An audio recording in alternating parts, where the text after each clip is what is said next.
2.1c, FTA and prime factorization. FTA stands for the fundamental theorem of arithmetic.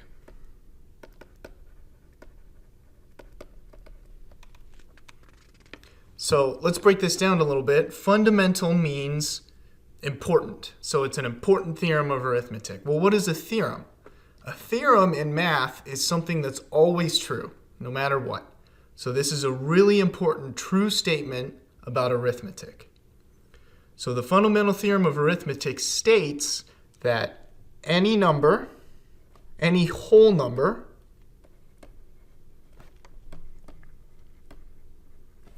can be expressed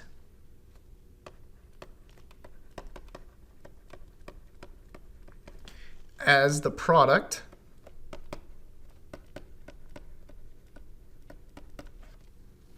of, as the unique product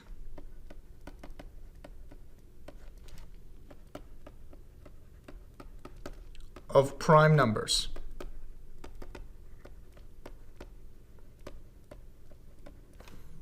So let's break this down a little bit. Notice how I underlined unique. So we want to emphasize this because it's very important. So what does this statement mean? Any whole number can be expressed as the unique product of prime numbers. Well, what is a product? A product is a bunch of numbers multiplied together, right? It's what we call the answer in a multiplication problem.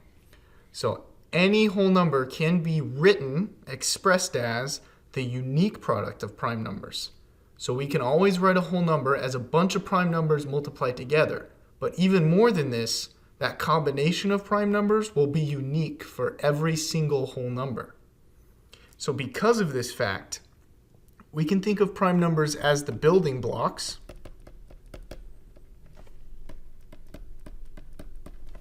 of all other whole numbers. So they're like the base. Every whole number is made of these. So they're the building blocks. Prime factorization is the process of breaking down a whole number into its prime factors. And what we mean when we say factors is just things that multiply up into that number. So 2 is a factor of 4 because 2 and 2 multiply into 4. So let's go through an example. Write 210 as a product of prime numbers. So we're going to use a new technique called a factorization tree. And what this does is it breaks down a number into its prime factors. So we start with 2 factors of 210. What are 2 things that multiply to 210? Well, 10 and 21, right? So let's go ahead and break this down. 21 and 10 are 2 numbers that multiply up into 210. So let's start with 21. We can break 21 down again into 7 and 3, right? 7 times 3 is 21. And we can break 10 down into 5 and 2, right? So now let's start at the 7. Can we break 7 down anymore? No, 7's prime. 3 is also prime. 5 is prime. And 2 is prime. So now we're left with 4 numbers when multiplied together, 4 prime numbers that when multiplied together equal 210. So we call these 4 numbers the prime factorization of 210. And we can write 210 equals 7 times 3 times 5 times 2. So think of this like a barcode. This 7352. This uniquely determines 210 when multiplied together. So now let's go to a different example. Write 100 as a product of prime numbers. So 100 is 10 times 10, right? Simply enough. But 10 can be broken down into again. 10 is 5 and 2, and 5 and 2. So in this case, now we have multiples, right? But this is allowed. This is okay.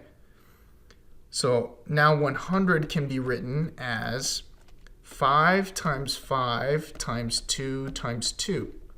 This is 100's unique barcode or unique factorization that separates it from all other numbers. We can also write this as 5 squared times 2 squared. That's another legal way to write that, right? Because 2 times 2 is 2 squared and 5 times 5 is 5 squared.